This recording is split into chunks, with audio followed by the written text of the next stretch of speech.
22 नवंबर को भेज्जी इलाके में एक मुठभेड़ हुई और इस मुठभेड़ में जवानों ने 10 माओवादियों को मार गिराने का दावा किया। 3 ऑटोमेटिक वेपन वहां से रिकवर किए गए और मारे गए सभी माओवादियों के शव भी बरामद किए गए। और इस घटना की हम ग्राउंड रिपोर्ट करने आए थे। हमने उस घटना की ग्राउंड रिपोर्ट भी किया, लेकिन उस दौरान एक नई जानकारी मिली तो मुझे लगा इससे भी आपको दो चार करवाना चाहिए। नमस्कार, मैं विकास तिवारी हूँ, आप बस्तर टॉकीज़ देख रहे हैं। दरअसल इस वक्त मैं भंडारपदर गांव में हूँ और पुलिस ने एक प्रेस नोट जारी किया जिसमें उन्होंने बताया कि 10 जो माओवादी मारे गए थे उनकी शिनाख्ती कर ली गई है। सबसे पहला नाम बताया मड़कम दूधी मासा, उम्र लगभग 42 वर्ष, निवासी भंडारपदर वही गांव जहां पे मैं इस वक्त खड़ा हूं, भेज्जी जिला सुकमा। ये दक्षिण बस्तर डिवीज़न एमआई इंचार्ज थे और इंचार्ज प्लाटून नंबर 4-8 के प्रभारी डीवीसीएम। इनके ऊपर 8 लाख रुपए का इनाम भी घोषित था, ऐसा पुलिस ने अपने प्रेस नोट में जानकारी दिया है। उसके बाद 6वें नंबर पर एक नाम और दिया जिसका नाम है दूधी हुंगी, पति दूधी मासा, उम्र लगभग 35 वर्ष, निवासी भंडारपदर। ये जो दूधी हुंगी है, इनके पति का नाम दूधी मासा है। ये वही दूधी मासा हैं जो पहले नंबर के माओवादी हैं जिनका प्रेस नोट में नाम है। और ये जो घर है उसी माओवादी कैडर का है जो 8 लाख रुपए के इनामी थे, और उनकी पत्नी को भी पुलिस ने माओवादी बताया है और उन पर 2 लाख रुपए का इनाम घोषित किया है। और जब मैं इस गांव में पहले पहुंचा रिपोर्टिंग करने के लिए तो गांव वालों ने बताया, इनसे मैं ये पूछ रहा था कि जो लोग मारे गए हैं माओवादी हैं ना सब, क्योंकि कई बार होता है कि ग्रामीण आरोप लगाते हैं। जा रहा था तो मुझे लगा पहले इनसे पूछ लूँ, तो इन्होंने बताया कि माओवादी हैं, बहुत से लोगों को दे नहीं जानते क्योंकि कुछ लोग इसमें बीजापुर ज़िले के भी हैं, पामेड़ी इलाके के हैं। लेकिन एक महिला जिसको पुलिस ने अपना प्रेस नोट में माओवादी बताया है, उन्होंने बताया उनके पति माओवादी थे, लेकिन वो माओवादी नहीं थी बल्कि घरेलू महिला थी। लेकिन ये बात भी सच है कि वो उसी इलाके में मारी गई जिस इलाके में मुठभेड़ हुआ है। और इस पूरी जानकारी को लेकर मुझे लगा कि इन लोगों से बातचीत करूं। तो ये दादा जो हैं वो जो माओवादी कैडर थे उनके भाई हैं, और जो महिला मारी गई हैं ये उनके भाई हैं। और यहाँ पे लोग जो है शोकाकुल यहाँ पर सब बैठे हुए हैं, तो इनसे बातचीत कर लेते हैं। दादा, आपका क्या नाम है? दूधी हड़मा। दूधी हड़मा। और जो आपके भाई थे क्या नाम था उनका? दूधी मासा। वो संगठन में थे? और संगठन में थे। कब से गए थे संगठन में? वही 2007 में गया था सर। 2007 में? हाँ, हम उस समय स्कूल में थे। अच्छा, आप स्कूल में जाते रहे? हाँ। तो काहे के लिए संगठन में चले गए थे? हमारा माँ बाप लोग बता के देखे सर, नहीं जाओ बोल के, बताने के बाद तुम लोग मार के भी जाऊंगा बोल के बताया था। अच्छा, उनका मन हो गया था? हाँ, मन हो गया था। वो पढ़ाई वढ़ाई किए थे? नहीं किए सर। अच्छा, वो नहीं पढ़ाई किए। हाँ। ठीक है। अभी ये जो बता रहे दूधी हुंगी ना, हाँ। ये उनकी पत्नी है? हाँ, पत्नी है सर। तो वो पार्टी में गई थी कि नहीं? नहीं गई थी सर। तो वो पार्टी में नहीं गई तो फिर उनको पुलिस बता रही है 2 लाख रुपए की इनामी नक्सली है बोल के, पुलिस प्रेस नोट जारी की है। और नहीं गई थी सर, घर में मेरे साथ नांगर जोतना गाय चराने में थे। हमारा भाभी है। अच्छा, बच्चे अच्छे भी हैं? एक ही बच्ची है, लड़की। अच्छा, तो आपके भाई कभी आते थे कि नहीं यहाँ? नहीं आते थे सर। कभी नहीं? नहीं। कभी कभार रात को आते रहे होंगे, दिन रात, मतलब आप लोगों को पता नहीं पता नहीं था सर। और पहले तो आते रहोगे जब फोर्स इधर नहीं आती रही तब तो आते तब रहोगे? तो आते रहे सर। आते रहे ना। तो अभी आप ये बताओ कि कब पता चला कि आपकी भाभी को भी मारे हैं बोल के? हमको तो कल ही पता चला सर। कल? कल नहीं, कल कितने बजे? कल ही तो मारे ही हैं, तो कितने बजे पता चला कल? 8 बजे तक पता चला सर। रात को? नहीं। हाँ, दिन को। सुबह ही पता चल गया था? हाँ। 8 बजे? हाँ। 8 बजे तो मुठभेड़ शुरू हुआ था? वही फायरिंग में ही हाँ। हमको सुनाई आया तो हम। नहीं, फायरिंग हुआ तो आपको पता चल गया कि आपकी भाभी को मार रहे हैं?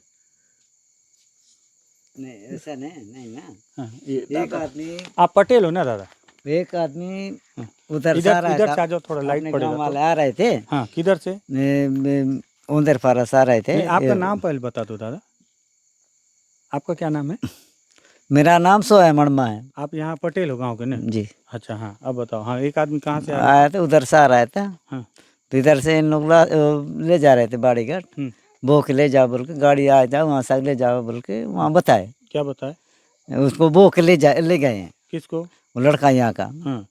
वो बताया कि अपने यहाँ का भी एक लड़का दोनों शायद हुए बोल के, वो लड़का आके यहाँ बताया। तो अब तब ये सब जो पूरा सुने हैं। अच्छा, ये जो मरी औरत वो पार्टी में थी कि नहीं थी? पार्टी में नहीं थे सर, उनके आदमी, उसका पति वो पार्टी में था। वो पार्टी में था, था। ये नहीं थी ना? ये नहीं थे, ये घर में रहती थी। घर में रहती थी। तो फिर ये उधर कैसे चली गई? लेकिन उसी दिन शाम को सूचना मिला तो आओ बोल के बुलाए, तब गया होगा। अच्छा, शाम तक रही है अच्छा, शाम तक गांव में थी? जी, आप शाम तक देखे थे उनको? देखे थे, गुरुजी भी बता रहा था ना हाँ, जब। गुरुजी बता रहे थे। तो वो झाड़ू उड़ू काटने के भी तो ऊपर रखे है ना, काटा हुआ है। हाँ, तो आप लोग सब देखे थे शाम तक, उसके बाद फिर वो मिलने गई होंगी मिलने गई। अपने पति से, है ना? फिर उसी से मुठभेड़ हुआ होगा, हुआ, तो वहाँ फंस गई। फंस गई।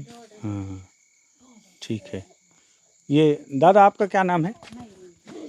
सोड़ियंदा सोड़ी हंदा। जी, वो आपकी बहन है? भाई हैं? आपका बहन। घर कहाँ पे? मेरा घर हाँ? इधर। आपका यही गांव के हो? हैं? हम्म, आप भी जेल वेल गए हो ना? और नहीं गया था पार्टी में थे पहले? पार्टी। अंदाज उसमें ले गए थे, अंदाजत मतलब? वैसे मैंने ऐसे पकड़ के ले गए ना। आप गांव के पटेल हो क्या? हाँ, तो आप फोर्स वाले लोगों को बोले नहीं कैसे? बोलने से भी फिर उधर से पकड़ के उधर ले जाने हम। हम्म, उस दिन भी हमारे 5 लड़के लोग को ले गए, क्या बोल के आप लोगों का नाम है था, नाम ले जाओ, ले जाओ ना, से नाम कटाएंगे बोल के उधर से जेल ले गए। उधर से जेल लेके चले? ले गए। तो आप लोग ये बात को जाके किसी को बताते हो कि नहीं? बताए थे सर, क्या बताओ गाँव। नहीं, एसपी साहब को, कलेक्टर साहब को, सबको, कि हमारे गांव से ऐसे पकड़ पकड़ के ले जाओगे, नाम है, कटाएंगे, उसका जेल भेज देने से कैसे होगा? लेकिन फिर इन लोग ये जोड़े हैं बोल के फिर बताने वाला था, वो आता है ना सर। ठीक है। तो वैसे ये पार्टी वाले नहीं थे, इनको भी जेल लेके चले गए थे, ऐसे ये बोल रहे थे? हाँ। पार्टी में थे पहले? नहीं थे सर, चावल वावल भी दिए होंगे कभी तो? वो तो मुँह को देना पड़ रहा है। अच्छा, चावल आप भी देते रहे चावल? सब लोग तो देना ही पड़ेगा, क्या करोगे। मतलब मन से देते हो कि मजबूरी में? मन से देते हैं सर। मन से देते हो? जी। ठीक है। तो वो चावल वावल देने के केस में क्या बोल के आपको जेल भेजे थे? हो गया, मैं इधर जा रहा हूँ सर। हाँ, ठीक है, जाओ। मैं हिंदी नहीं आया था तो सर, जेल जाने के बाद तो हिंदी सीख जाते हैं क्या? थोड़े थोड़े समझ। ठीक है। तो ये गांव की बहुत सारी औरतें हैं, सब शोका कुल। अभी मैं फ़ोटो दिखाया तो रो रही। वो फ़ोटो दिखाओ तो दीदी, आपके पास है ना, जिसको वो जो पति, क्या नाम, दूधी, क्या नाम था उनका, जो ख़त्म हुई, दूधी हुंगी, ये उनकी तस्वीर मोबाइल में, वो जो बहन है वो सेल्फी ली थी। तो ये जो सबसे पीछे में दिख रही है ना, दिख रही? हाँ, ब्लू कलर में, ये है वो। ये इसको ऐसे कर दो, हाँ, ये इनकी मौत हुई है, और ये परिवार के सब लोगों ने सेल्फी लिया है। और कल मुठभेड़ में ये मारी गई उसी इलाके में। इनके पति जो है वो यहाँ के कमांडर थे इस इलाके के, 8 लाख रुपए की इनामी। ये उनका घर है, और उनकी जो बेटी है उनकी डेड बॉडी लेने के लिए गई हुई हैं, और ये उनका घर है। घर में ये सिलाई मशीन, और ये घर को भी भाई थोड़ा सा ओ खोल दूँ, दिखा दूँ। ये दूर से, अंदर मत जाओ, जूता पहने। ये देखिए, ये सिलाई मशीन उसकी जो ख़त्म हो गई, उसकी बेटी ये सिलाई मशीन, इससे सिलाई उलाई का काम करती थी। ये घर है, और वो घर का किचन देखिए, और ये बर्तन वर्तन रखने का सारा सामान। और हालांकि पुलिस ने इसको 2 लाख रुपए का इनाम अपने प्रेस नोट में बताया है, और इस पर कोशिश करेंगे कि पुलिस के अधिकारियों से बयान लें कि उन्होंने प्रेस नोट में 2 लाख का जिसे इनामी नक्सली जिस महिला को बताया है। और यहाँ के लोगों का एक तर्क है, और ये तर्क मैंने भी कई बार ध्यान दिया है, पिछले रिपोर्ट में बताया। पुलिस ने प्रेस नोट में जो डेड बॉडी की फ़ोटो दिखाई है, वो डेड बॉडी में वो महिला जिसके घर पे मैं खड़ा हूँ, जिसके पति 8 लाख के इनामी माओवादी थे, और इस बात को उनके छोटे भाई भी स्वीकार कर रहे हैं, और गांव के लोग भी स्वीकार कर रहे हैं। लोगों का कहना है कि वो महिला माओवादी नहीं थी। हालांकि ये बात अलग है कि वो उस इलाके में थी। मैं इस बात से भी सहमत हूँ कि मुठभेड़ वाले इलाके में हो सकता है कि वो पुलिस के घेरे में फंस गई हों और उन्हें बचाया ना जा सका हो ये स्थिति। लेकिन अगर वो मारी गई तो उसे 2 लाख की इनामी माओवादी बता दिया गया, जबकि वो महिला जो है सोने के, कान की और नाक के सारी चीज़ें, जेवर और मंगलसूत्र उसने पहना हुआ है, पुलिस के प्रेस नोट में जो फ़ोटो आई है उसके आधार पर। और माओवादी जो भी संगठन से जुड़ता है तो वो कभी भी इस तरह के आभूषण धारण नहीं करता। आप कितने भी पुराने रिकॉर्ड देख लें, किसी भी महिला माओवादी की तस्वीर आप देखेंगे तो आपको कभी भी इस तरह के आभूषणों में आपको पहनी हुई नहीं दिखेगी। चाहे वो साड़ी ज़रूर पहनी होगी, आभूषण नहीं पहनेगी अगर वो माओवादी संगठन से जुड़ गई है तो। लेकिन ये जो महिला है ये पूरी तरह से एक घरेलू महिला वाले ड्रेस में है और ये फ़ोटो भी पुलिस ने ही प्रेस नोट के जरिए जारी किया। ये कहानी थी यहाँ पे। पुलिस के अधिकारियों से कोशिश करेंगे कि इस मुद्दे पर उनकी क्या राय है जानने की कोशिश करेंगे। ये सभी लोग गांव के लोग बैठे हुए हैं। अभी जब मैं उनकी तस्वीर दिखाया तो बहुत सारी औरतें फ़ोटो देखकर रोने लगीं और उसके बाद ये उनके भाई थे, मुझे लगा कि इनसे बातचीत करके इस मामले को आपको बताएं। भंडारपदर ये गांव है। बताया जाता है जब सलवा जुड़ूम का दौर शुरू हुआ था तो इस गांव में कई बार सलवा जुड़ूम का अटैक हुआ था और जो लोग सलवा जुड़ूम के तरफ थे उनको ऐसा लगता था कि भंडारपदर के गांव वाले माओवादियों के समर्थन में ज़्यादा रहते हैं, इसलिए यहाँ पर अटैक ज़्यादा होते थे।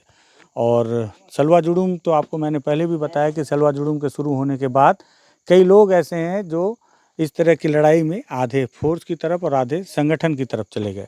और उसी लड़ाई के दौरान इस घर के जो थे जिनकी मौत हुई है, दूधी मासा, वो 2007 में उन्होंने भी सलवा जुड़ूम के दौरान संगठन ज्वाइन कर लिया। ये पूरा मामला था।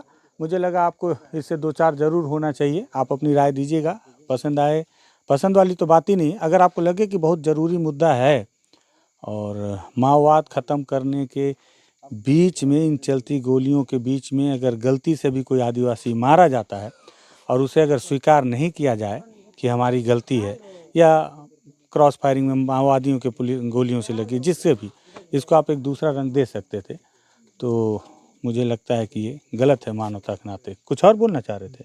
हाँ सर, हाँ बोलो। पैसा भी साथ में कमर में बांध के ले गई थी सर। कितना? 14,000। 14,000? हाँ, तुम आपको कैसे मालूम कि 14,000 बांध के ले जा रही है? उसका लड़की बताई सर। कब? नहीं कल। तो ये कैसे पता कि 14,000 बांधी है? अभी मतलब गलत बात एक भी चीज मत बताना। नहीं, उनकी लड़की कहाँ है? वो तो डेड बॉडी लेने तो गए। कैसे उसको पता कि वो 14,000 बांध के गई है बोल के? वो गिन जब के किसी रखे को- थे होंगे, कहाँ पे घर में ही रखे थे। घर से फिर निकाल के उधर ले गई है। लेके गई? हाँ। 14,000। हाँ, तो वो पैसा भी नहीं मिला होगा। नहीं मिला। ठीक है, तो इस बात को भी हम रखेंगे कि 14,000 लेके गई थी, है कि नहीं? हाँ, लेकिन अब ये बात है कि ये बात का प्रूफ है नहीं। बहुत सारी चीज़ें, यहाँ जिंदा लोग को मार दिया जा रहा है, हाँ, उनका पता नहीं चल पा रहा है, तो 14,000 का क्या है? ठीक है, ये आपके बच्चे हैं? हाँ, ठीक है, तो ये उनके देवर हैं। इनका कहना है कि 14,000 रुपये उसने रखा था और वो लेकर गई थी, ऐसा उसकी लड़की का कहना है। और मुठभेड़ के दौरान डेड बॉडी मिली है, पैसा नहीं मिला है अभी तक। हालांकि डेड बॉडी भी नहीं मिली है, लेने गई उसकी लड़की। लगे कि ये बहुत ज़रूरी मुद्दा है तो इसे शेयर कीजिएगा, और लगे कि बस्तर टॉकीज़ पे बातचीत ठीक ठाक हो रही है, इसे सब्सक्राइब कर लेना चाहिए तो कर लीजिएगा। धन्यवाद।